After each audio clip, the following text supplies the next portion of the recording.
All right, good afternoon, everybody. My name is Lynn Ladd, and I am the Director of Programs and Membership with the Ottawa Board of Trade, and we are so excited to welcome you today for our webinar, Life Interrupted, Understanding and Supporting Young People During Unpredictable Times.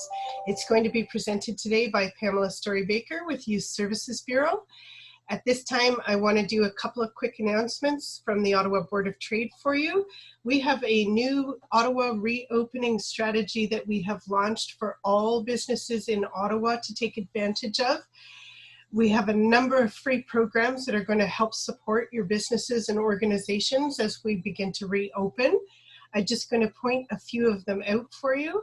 We're in partnership with Ottawa Public Health. We've launched the business reopening workshops, which are divided up by sector. These workshops will help businesses reopen in a safer manner with guidance from Ottawa Public Health. And the three remaining workshops that we have are focused on construction and manufacturing, offices and professional services, which would include our not-for-profit guests on the line today, and retail and vehicle dealerships. All of these workshops are, of course, complimentary, and they are open to absolutely anyone, and they can be found on our events calendar. We've also launched business peer groups, which are peer-to-peer mentoring groups for businesses and organizations.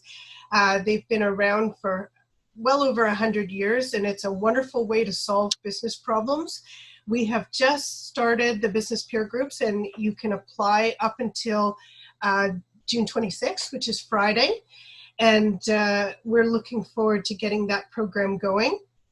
We're also working in partnership with the Toronto Region Board of Trade on the Recovery Activation Program, or RAP. It's an immersive online workshop that connects businesses with industry experts for guidance, mentorship, and practical advice about process modernization and end-to-end digital transformation. Sorry, that's quite a mouthful. This program is completely free, and it's open to any business in Ontario. So we encourage you to have a look at that. We've certainly learned that every organization needs to be as digital as possible during this pandemic. So this might be something that's of value to your organization. And finally, and somewhat most importantly, we have partnered with the Business Council of Canada to bring you POST Promise, or POST stands for People Outside Safely Together. The POST Promise signifies a commitment to implement and practice 5 key steps to workplace safety to help prevent the spread of COVID-19. And it's supported by all of the business associations in Canada, all of the chambers and boards of trade. And we encourage you to take advantage of that and to do a POST Promise at your business as well. We have a webinar coming up next week with Goldie Hyder, the President and CEO of the Business Council of Canada. For more information, please feel free to sign up and join us. And finally, as you may have heard us chatting earlier, we're doing a Business Insights virtual event series. These feature keynote speakers like James Markle, one of the senior economists at TD Bank, and these are going to run until the end of September. So I do want to make a note of thanking our sponsors today. As a not-for-profit ourselves, the Ottawa Board of Trade relies heavily on sponsorship to bring you programs like this. So we'd like to thank our community partners, the Ottawa Citizen and Tiger Lily Marketing. Our presentation partner today, of course, is the Youth Services Bureau. And our event sponsors are Enbridge Gas. And we'd like to say a very special thank you to IHR Advisory Services. IHR Advisory Services stepped up to sponsor the entire Wellness Wednesday series, and we thank them with gratitude for not only for supporting this particular series, but for being an active member in the Ottawa Board of Trade. And we are very, very lucky to have Karen Brownrigg, the CEO and founder of IHR Advisory Services, on the call with us today. And I've asked her to take a moment and share a few words with us. So I'm going to stop sharing my screen, and I'm going to invite Karen to speak a few words.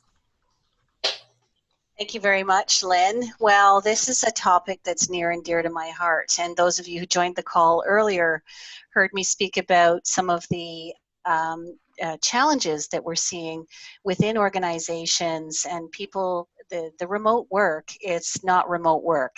It's work has become home.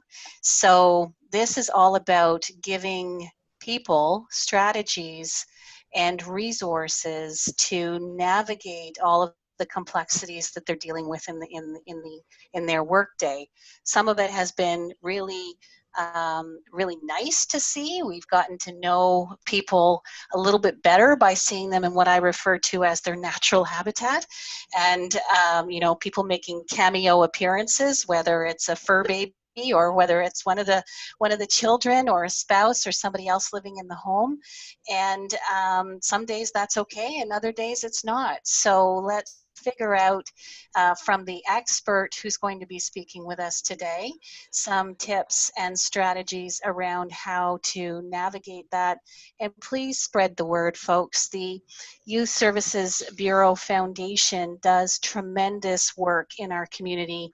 And just to name like a few of the things that they do, there's mental health programs for youth and families, employment programs that help young people get their first jobs, and youth shelters and extensive housing programs, including a recent capital campaign to raise funds for YSB's new youth housing hub, which is it's complete with on-site support services, and it's located on Riverside Drive in Mooney's Bay. So people who are looking to contribute to a great foundation, this is the place to go. Before we get started, I'd like to give you a little bit of background about our speaker today.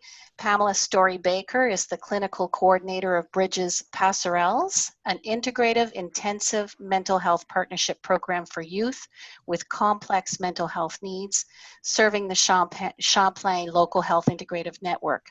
She leads a highly skilled interdisciplinary team comprised of clinicians from the Youth Services Bureau of Ottawa, CHEO, the Royal Ottawa the Royal Ottawa Hospital, and the Ottawa Public Health. In her early work as a counselor with the Youth Services Bureau of Ottawa, she developed a special interest in providing individual and family counseling to street-involved youth and those involved in the criminal justice system.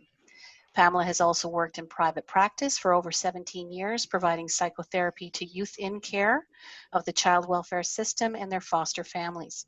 She holds an honors degree in psychology from Carleton University and a master's degree in educational psychology from the University of Calgary, specializing in clinical, school, and community psychology. Conversations of supervision and interdisciplinary team collaboration are her passion. In her spare time, she can be found seeking solace in nature, bird watching, and mucking about in her vegetable patch. Welcome, Pamela. Thank you so much for engaging with us today.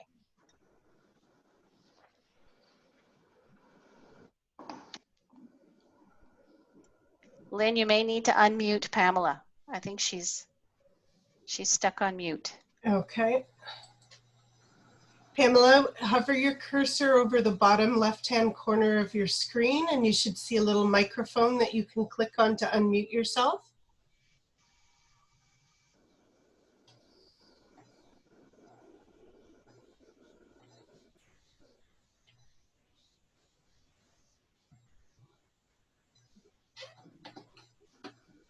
All right, I think here I am. There we go. Excellent work. Thank you, Pamela. Technical difficulty. So I think one of the things we've said to our families we're providing service to is, you know, these things can happen when we're on Zoom. So thank you so much, Karen and Lynn, for such a warm introduction. I'm very happy to be here today and be spending the next hour with all of you.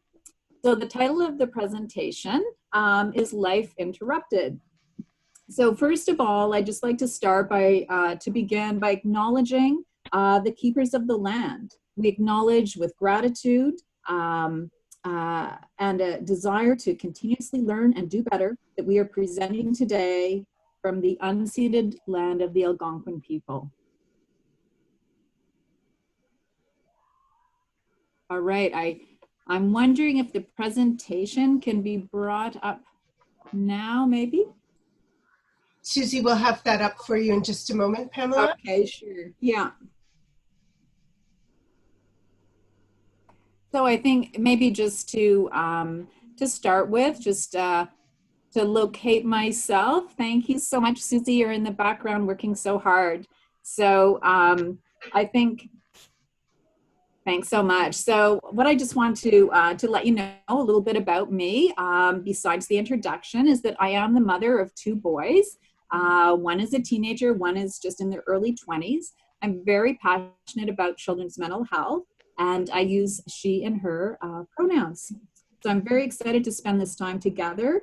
And I think what I would appreciate is like more of a conversational nature. So please feel free to interrupt me so that I'm not droning on and on about lecture material. So I'm very happy to engage that way. The next slide. So I think we are going to do a poll very soon, and here it is. So just before we kind of get going, I'm just really wondering, how is everybody doing? So if you can take a look at your poll, maybe click on one answer and then submit your response, and we'll see the results in just a few moments.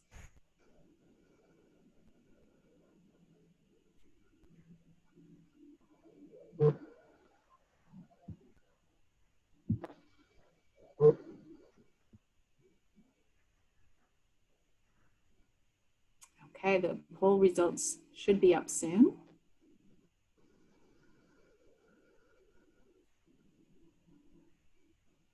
Okay. So, so most of us in the audience are lifelong learners. It's your jam, and let's do this. All right, so let's get started then. Thank you. So, as you heard, this is presented today from the Youth Services Bureau of Ottawa. So the Youth Services of Ottawa has 4 distinct pillars of service. First of all, we have mental health, we have employment services, youth justice, and community services. The Bridges program, which I'm a part of, is one of the pieces of the mental health frame. So if we look at mental health, overall at YSB, we really have a fantastic continuum of service, and starting with, the crisis line. So we have an integrated mental health crisis line. Prior to COVID, it was also a mobile option on that crisis line. We have a walk-in clinic.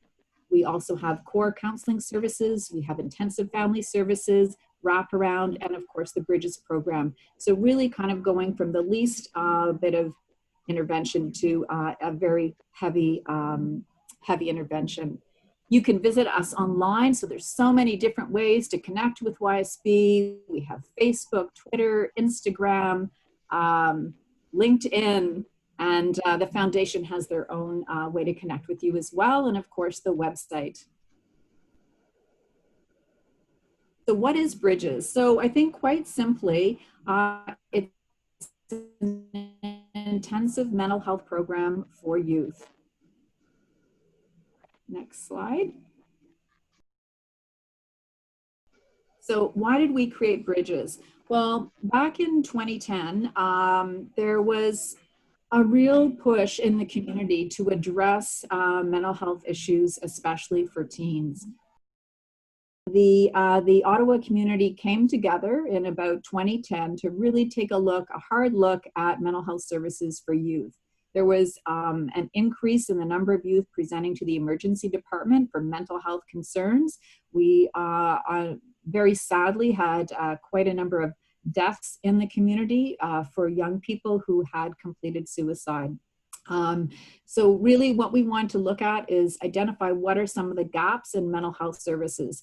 And one gap is that once people are discharged from hospital or receive hospital attention, they can still be very high risk for suicide. So this is why the Bridges program was put together in a very unique way. So what is Bridges? So it's a collaborative interagency, interdisciplinary service, and interagency refers to our 4 partners. So that's the Youth Services Bureau of Ottawa, CHEO, the Children's Hospital of Eastern Ontario, the Royal, and Ottawa Public Health. And interdisciplinary refers to the various different professional disciplines that we have on our team. It's a collaborative service bridging hospital and community, meaning that we we really work together with the hospital and with our referral agents to have a smooth transition into our program. So what are we offering? We're offering short-term intervention and skill building. We're offering specialized services for youth and their families experiencing extreme mental health challenges. So typically the referrals to our program would include folks with anxiety, depression, psychosis, or emotional dysregulation.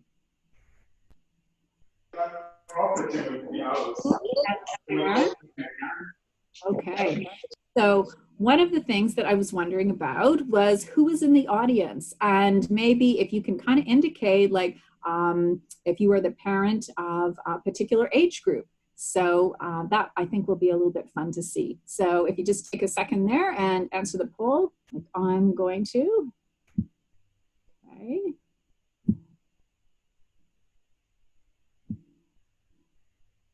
And submit your response.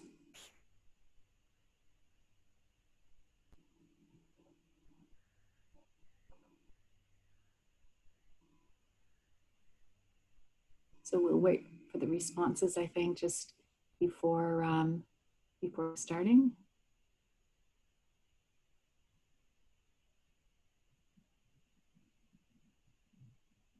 Okay, so most folks in the audience are a parent or caregiver of a youth between the ages of 13 and 18. All right, thanks.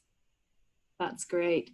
So our service targets youth between the ages of 13 and 18, and they are all living within the Champlain LHIN. So unlike other community services within the Ottawa region, we have an extensive catchment area. So we serve youth from Cornwall all the way past Pembroke to Deep River, which is pretty cool. And our service is housed and managed by the Youth Services Bureau of Ottawa. And prior to COVID-19, we were housed at the YSB head office. So our referral sources, so we have CHEO inpatient, urgent care and emergency department, the Royal Inpatient, and YSB mental health services, specifically the crisis line and the core counseling services. So again, it is a small program with a staff of about 10, and we are just taking these very specific referrals. So I would say probably about 99% of the youth that come into our program have had a lethal suicide attempt. Our program description. I think there was a little pop-up question there. So, I mean, please let me know if you want me to answer that question. Our program description. So again, it's billed as a short-term service. When we initially started, we thought maybe, 14 to 16 weeks would be enough time. However, we quickly found out in working with folks with serious mental health challenges that we really need more time. 20 to 26 weeks is typically how long people are in the program. It's voluntary. And if we feel that with clinical judgment, we do need to extend that time, we certainly can do that. So it's a very unique program, and that the client will come into the program, the youth will come into the program, and they have a team around them. So that's very unlike other programs where you might just be seeing one professional at a time. So everybody in the team works together. We've got, as you can see, quite a few folks on the team, from counselors, psychotherapists, social workers, registered nurses, psychologists, psychiatrists, an administrative assistant, and also our volunteers. So we're all working together. We're offering service in both official languages. And yeah, we really have to enjoy working as a close team. So what are some of our services that we have? Oh, there's a question. Do you take community referrals, or does the family need to go through the hospital? At this time, we do not take community referrals per se. Typically, 80% of the referrals do come from CHEO. And sometimes if folks are already involved in Youth Services Bureau, counseling service, or on the crisis line, they might make a referral to us. Okay, I hope that answers that question there. So what kinds of things are we doing? So the care, whoops, just back one more slide. I have a couple more things to say about that. So our care is individualized, and of course the length of time varies. We do lots of different types of evidence-based therapies in our program. Primarily it's DBT, so that's dialectical behavior therapy, which is known to be one of the best practices for dealing with teens who self-injure and are suicidal. We also use CBT and narrative therapy. We're experimenting with DDP, and which is an attachment-based therapy. So what happens when somebody comes into the program is that they are assigned to a case manager, not in the sense of somewhere like CMHA. It's really somebody who can coordinate all of these specialized services for the youth in our program, because it is a lot of appointments. Okay, I'm ready for the next slide. Okay, our intervention activities. So we do all kinds of things.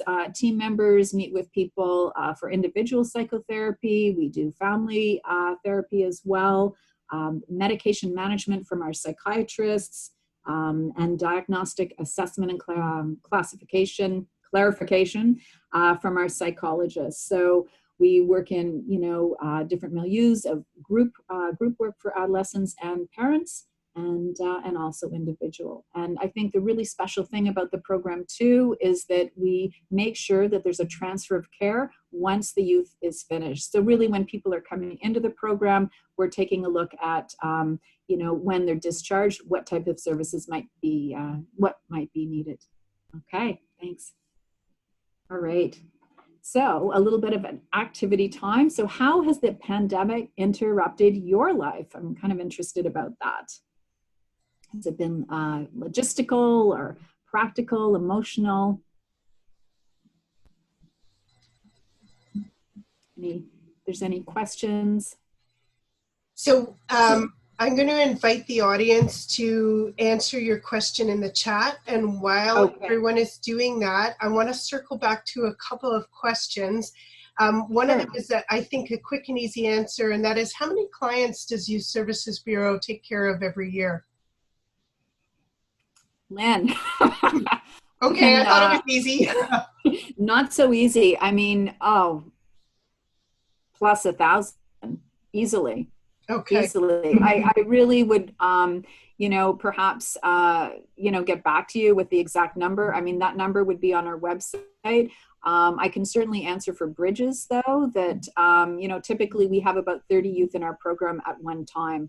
And so it's an intensive specialized service. So we're serving a smaller group of people, but we're doing it more intensely, whereas some other services are seeing a lot more folks.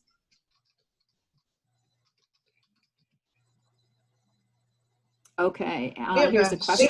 Shy audience today. Okay, working from home full time, trying to ensure my 13-year-old is doing some schoolwork, parenting stress. Yes, it is. We have heard about this from parents we're working with and also from team members. And I think that that is something to really navigate and negotiate. I know some folks are kind of making out a schedule with their partners about, you can have, 2 hours in the morning, they'll take the afternoon. And I think, as Karen referred earlier, it's so important for employers to be flexible about those needs, because just the safety of children going to child or daycare, that is a consideration. There was another question I just missed. So we had a question about a waiting list for the Bridges program and whether or not there was one. And then we've had a couple of people put some comments in about their pandemic experiences. Okay, so as far as a waiting list, we at the Bridges program, again, because remember, we're trying to target those youth that have just left hospital and the critical period. So we really don't want them waiting too long. So we're doing our very best to ensure that there is not a huge waiting list. Yeah. Does that help answer? Thank you. So I'm going to share, just to make it easier on Pamela, I'm going to share some of the comments. One of our guests has said, how the COVID affected my life, it changed completely the way I see the future. I fear the future. And I'm going to expect that that's a very, very common theme for the way people are feeling right now. And then Suzanne also mentioned difficult to achieve a balance between work and home life because the distinction between the two is more blurred. And I fully am on board with that feeling and sense as well, personally. Yeah.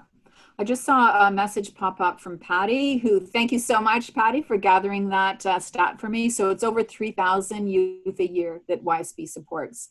So from Heather, trying to balance working full-time. Whoops, missed that one. These pop up pretty quickly. They do. So working full-time and taking care of 2 young children at home, which has been very challenging for her, as I can well imagine. Yeah, no, it totally is. And I think, again, that, you know, a lot of people are in this situation. So we really need a coordinated response. And again, just going back to Karen's comment, I think that, you know, HR having a think about, you know, how to deliver wellness and services to people. Okay. Yeah, that's right. Especially when 2 parents are trying to work from home with young children. Thank you, Galaxy. All right. So maybe we'll move into now parenting during the pandemic. So I put these pictures up. So these pictures are shared from our admin assistant, Anne Gerard, who is also a professional photographer. And I just thought, you know, families come in all different shapes and sizes. And, you know, sort of the, you know, the calm turtles over there on the log, and then those herons, when you take a look at them, to me, it just reminds me of, you know, a mom, maybe it's me, you know, saying, you know, did you remember to bring your coat? So really, you know, this presentation is, you know, situated in a Canadian context. It's situated in, you know, from one point of view. Really what I'm hoping to do just as a clinician, I mean, typically what I'm doing for my team is, you know, combing the research. I'm not a researcher, but I'm very curious, and really trying to find things that are going to help and support my team and the work that they're doing. And so what I did is really pull out a few golden nuggets that I thought, you know, can really be applicable to all of us. So that's what we're going to talk about. So we're going to take a look at some family stressors. We're going to look at, you know, maybe how we can kind of cope with those things, look at some strategies, have a think about self-compassion for ourselves, and then take a look at a really unique project out of Australia. Okay, so common humanity. I think that I was at a talk very early on. I think it was probably one day after we were sent home, and talk with Dr. Robin Beardsley, and she introduced the notion of common humanity and reminded us all of really thinking about this. The pandemic is global, but our responses are really personal. Our experience is personal. It's unique to us. And even within your own family, it's, you know, one child's experience is different than another's. So I think that's really important to think about when we are, you know, considering all of the different factors. Okay, this model, I really like this model. So I was introduced to this model by Dr. Jonathan Weiss, who is a clinical psychologist at York University.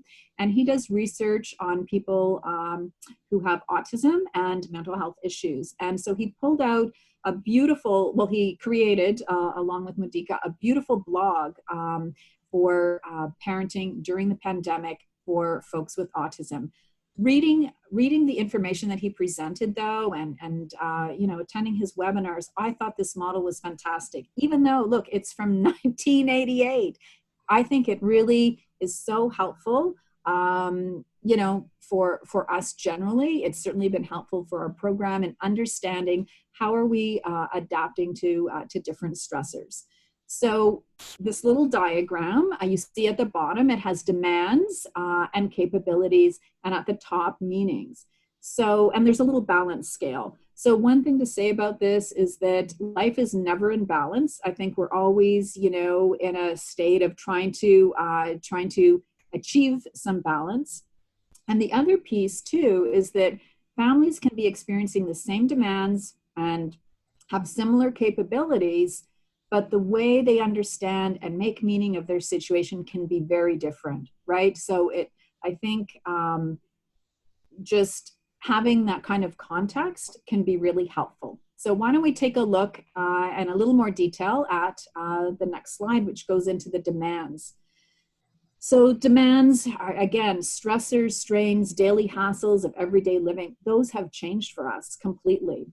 And so there's three things to consider if you want to, reduce these demands. And the first one has to do with sensory overload.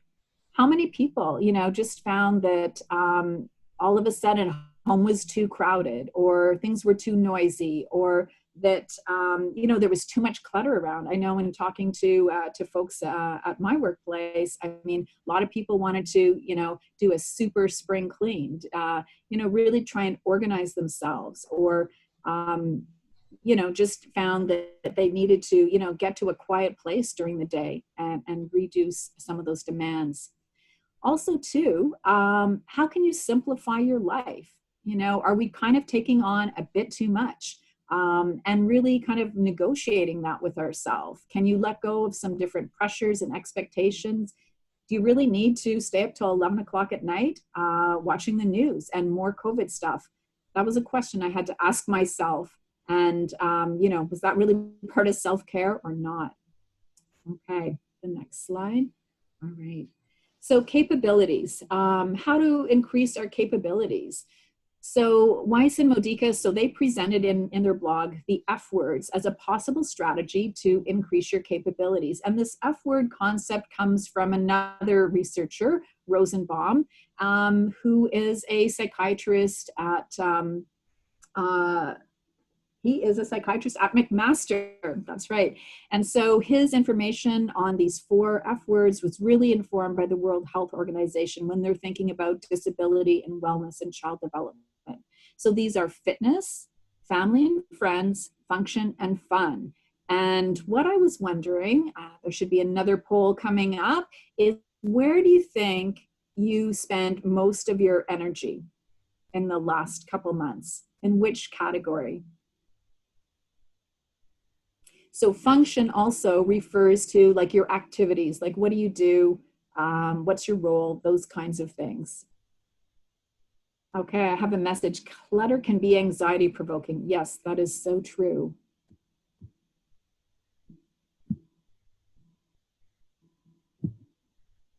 Okay, in a couple minutes we'll get the results of our poll, so that'll be cool.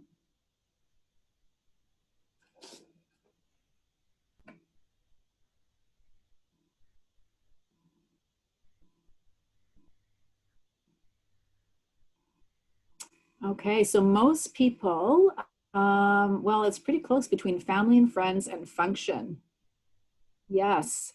I have to say that I clicked on function. I chose function because just work had really taken off. I think we were, working harder, working faster, working longer than we ever had before. Okay. Fun is absent. Yes, I know, that is so sad. And so maybe, maybe from our talk today, it will be a good reminder that these categories, researchers really believe are important in maintaining and developing mental health for children and adults. Okay, go to the next slide. So meaning making, how do we make sense of what's going on? So one, sharing knowledge would be, letting your child or teenager know what's going on. I know there were a lot of questions in my household. My guys are much older, but there was a lot of like political questions and discussions, what's happening. So in a developmentally appropriate way, just to share knowledge about the situation. Also acknowledge your own situation. What are we faced with here? Do we have to move? Did somebody lose their job? How are we going to, what's our current situation, and how are we understanding that? The bigger picture meaning. So that refers to what you give value to, your worldview. Does it have anything to do, with your cultural beliefs, with your religious beliefs? you know, just with your sense of what's happening in the earth. I took a poll of a couple teens that I know, and they were saying change your point of view, that that's how you could make different meaning making, and just reminding yourself that, you know, we do have a lot of privileges living in the country that we do. And the other comment was, it's a choice, right? You can decide whether you're going to try and look forward and make the best of things, or are you continually ruminating about the negative? Alrighty. So thinking about our talk, you know, as life interrupted, and what I'm wondering is, you know, what name might you give to this new chapter in your life? Because sometimes taking pause to kind of think about, you know, how can we, you know, how can we name this and you know, name the experience. So if there's anybody wants to add, reflection and appreciation. Okay, thank you, Steve. Okay, the year fun for God, gratitude. Okay, great. Yeah, and I mean, that's something that you might do later with your children or, you know, your partner. Just thinking about, you know, what name might you give to that, and where would you write that? Changes, or you could put a song to it. I love that. Okay, thanks. So meaning making. At Bridges, again, as I was saying, we use a lot of DBT, and radical acceptance is a concept that we do teach youth. And so it's finding ways to accept that things, to accept the things you can't change, and that in itself can help to reduce your suffering. So thinking about, you know, the losses that you may have experienced over this time, how could this be a catalyst for positive change? You know, how might you look at things differently going into the future? You know, if you took a microscope and really looked at, you know, the minute details of your life, you know, what would you see? If you took a panoramic lens or a telescope, what kinds of things might you see? And how, you know, will you remember the skills you've learned, the special knowledges, the abilities that you have, you know, become reacquainted with? How will you bring this into the future with you? I think this is really important, just to recognize like big and small moments. I know, just to share a little story with you, we were all sitting around the living room, just having a chat, just about silly stuff. And then my partner brought up this, I don't know, this old cartoon that he used to watch as a kid. And so the kids got, you know, looking at it, and then he found it in color. So we had black and white TV back then. So he found it in color. And, and at first I thought, oh my God, I hated that cartoon. It was so stupid. But you know what I will remember and take from that is just the way my guys were so into it, you know, hearing about something from the past. And so, yeah, it can be those small moments too, right? Not just the big stuff. So I'm just thinking about, you know, how will you mark this time in the history of your family? At Bridges, this was a youth engagement project back in 2014 that we did. And so we really want to find a way for the youth to understand, like, what are the factors that affect their mental health. And so we came up with this, this idea of STRONG. So it stands for sleep, take care of yourself, relationships, own it, nutrition, and get moving. And all of those letters, like they have little things that the youth wrote in them to help with nutrition or help with like sleep, those kinds of things. So that's kind of an overarching concept that we bring into the practices at the clinic. Okay. So STRONG, it's also informed, just to let you know, by DBT principles and also public health information as well.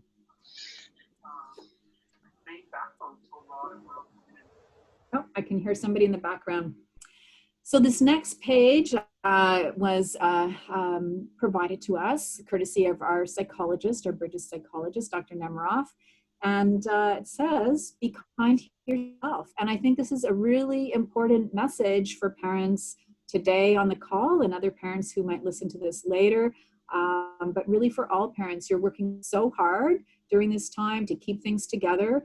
And you do need to remember how to be kind to yourself because you deserve it, right? Next slide.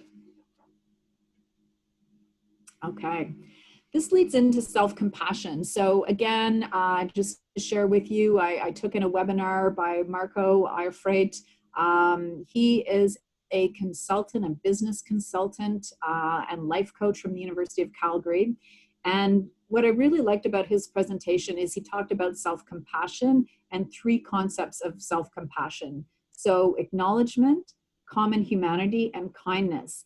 And his idea is, you know, what if you took these 3 concepts and made yourself your own statement that you just posted somewhere in your house, on your, you know, fridge or your, you know, bedroom door, your mirror or something, but just to remind yourself that it is, you know, it is a tough situation and you're doing the best you can do. And I know sometimes when, you know, we run into challenges at work, that's something that, you know, I tell the team we're doing the best that we can do today, and something that I certainly tell myself too. So maybe, yeah, just thinking about what you would do. All right, so what might your child have to say about all of this, life being interrupted, or your youth? So I'm just so excited about like this next part because somebody actually took action on this. So let's see this next slide. Okay, so this is the Dulwich Center is a therapy center in Australia. And it is my favorite go-to for any type of narrative therapy information, technique, training, what have you. So I was really excited to find that they created this manual, this online manual. So you'll notice at the bottom, if you want to see this guidebook, you can download it yourself. And so the name of it, What to Do at Home During Times of Quarantine. Okay, so that name could be pretty standard, but look at the, look at the fine lettering. It's a guidebook for adults by children, and that's the part that I love. Let's flip this around, and what do the kids say? What are they asking? Okay. So this project was inspired by a narrative therapist, M.Ed, and along with his colleagues from the Dulwich Center, and he really wanted to, you know, think about what would happen if we asked children. So he inspired this project, and I think it really took off from there. So I love the table of contents. It just made me laugh and smile when I was reading it over. So I'll just give you a couple of sentences here. So what do we think adults should know or do to make staying at home together a happier experience? This is what we suggest adults do if they experience any difficulty while staying at home. And one child put in tips about pet snails and slugs. And another section is how parents can benefit from the experience of staying at home. Kids came up with these questions. All right, let's see the next section. Okay, so yeah, this one, I just love this one from Molly. So what do we think adults should know to make staying at home a happier experience? So Molly says, when you're at home, make sure you use your imagination. You can take it anywhere with you. Pretend you're stuffed critters or pets. Actually, everything you have can turn into your imagination, and that they are real. If you have stairs, you can use your imagination and pretend you're an explorer. So what I'm going to do is I am going to send Molly a comment, and I'm going to thank her and just let her know the impact that her advice had on me as an adult today and other days. And that is something we do in narrative therapy. We reflect back. She does, and she's 7 years old. She's so wise. There's so many other things in this booklet, great things from other children. Okay. So on the, towards the end of the project, so what they are looking for is if people want to contribute. So these are some questions to ask children. to ask your own children or youth. You might decide to contribute to this guidebook, or you might just want to, you know, pick out a couple of things on the page to ask them. So, you know, for example, you know, what would your youth say about what can adults do to protect their own well-being while staying at home? That's a good one. What do you wish for your time with your parents during these days? Yeah, that's great. And what are your hopes about your days in the house? Beautiful. Okay. All right. So again, you know, this is a work in progress. If you do go to the site, you can certainly send your responses, or email them to the email address listed below. And I think they'd be very happy to have some responses. I think the cool thing is that it's a international project, right? So M.Ed Dink is a narrative therapist in Turkey, the Dulwich Centers in Australia, and they work all over the world. Okay. So parenting. What if you looked back, way back, just as your children were babies, you know, or maybe even before they were born, about what your hopes and dreams were of becoming a parent? So if you take a moment to kind of think about that, and then, you know, what I'm wondering is today, have you been able to hold on to what is precious and dear to you about those dreams during the COVID? Or have things really become, you know, something's come between those dreams and those hopes? And if so, how might you get back to them? Because as an optimist, I always think that there's a way back. And you know, I think that's maybe a question to ask ourselves. How can we get back to some of those values and beliefs? Okay.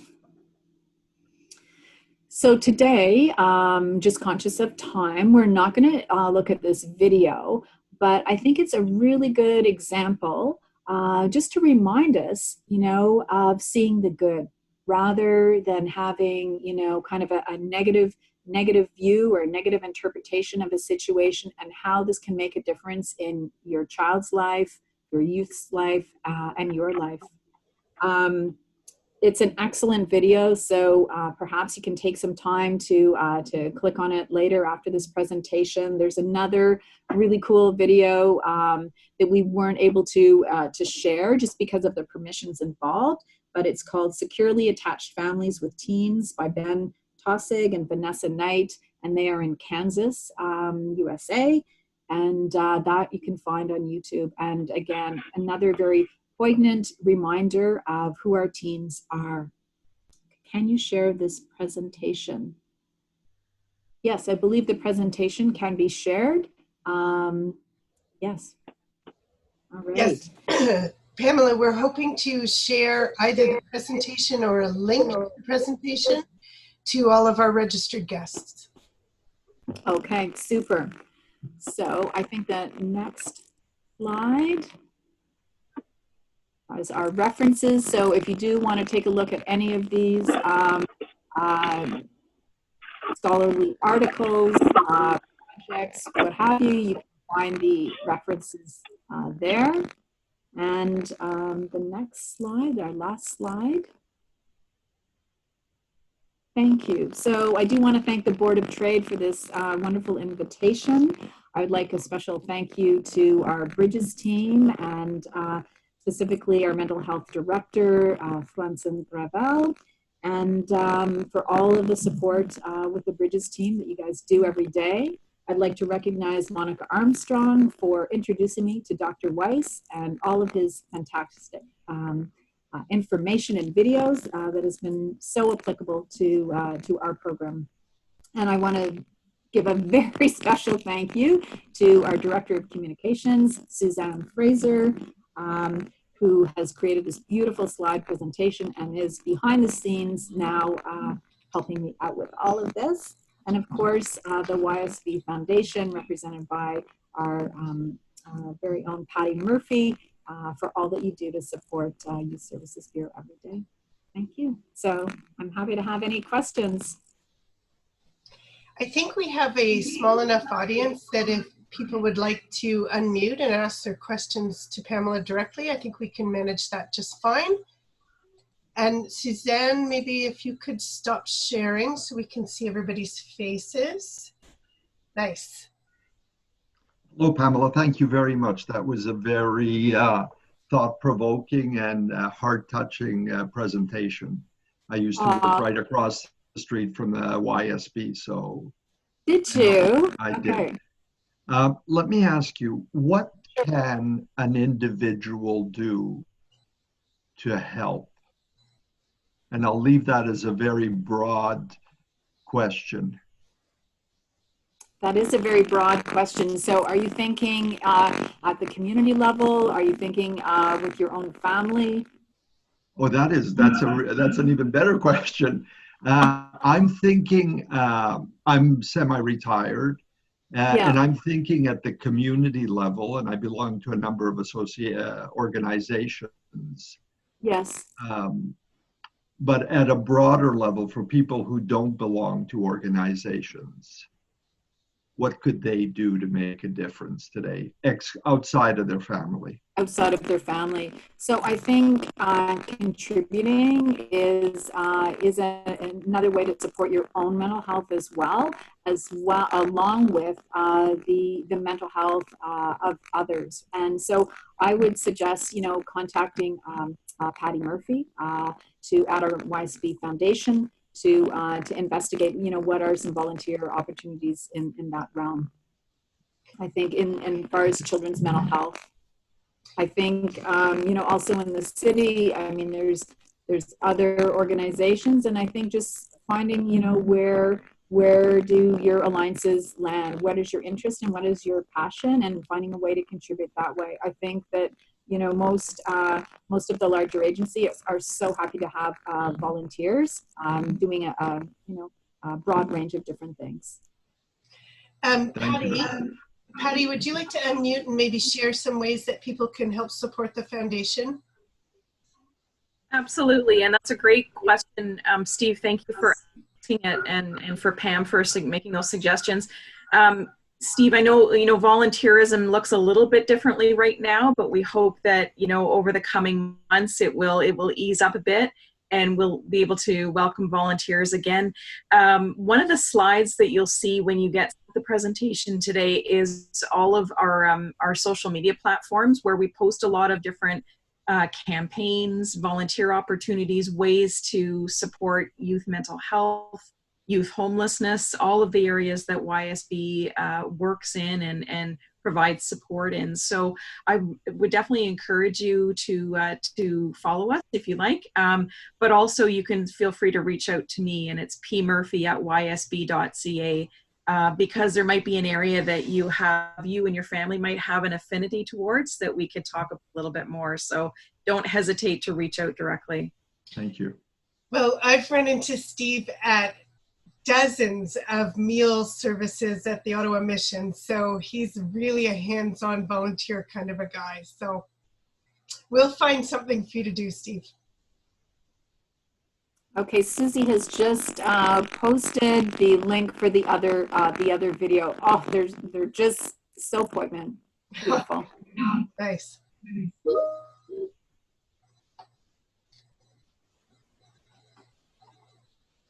Do we have any other questions for Pamela or questions for Patty about the foundation and how you can support youth services?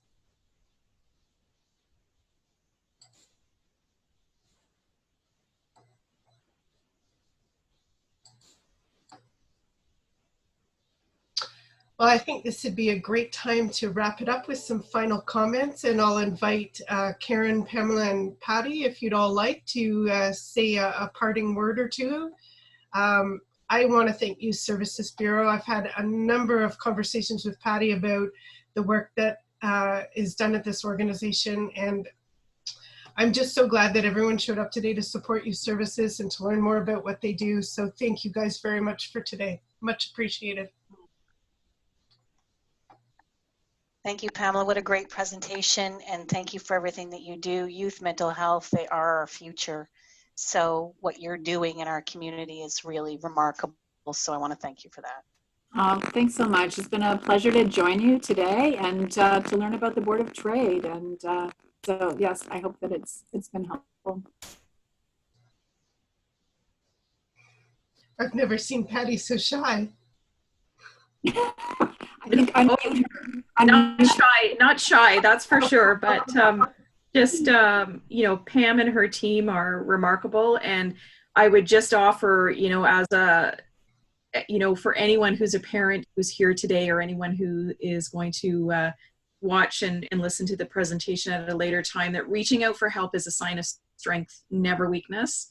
And remember that as a parent, we all kind of need each other. You know, you have friends and you've got family members perhaps that you talk to.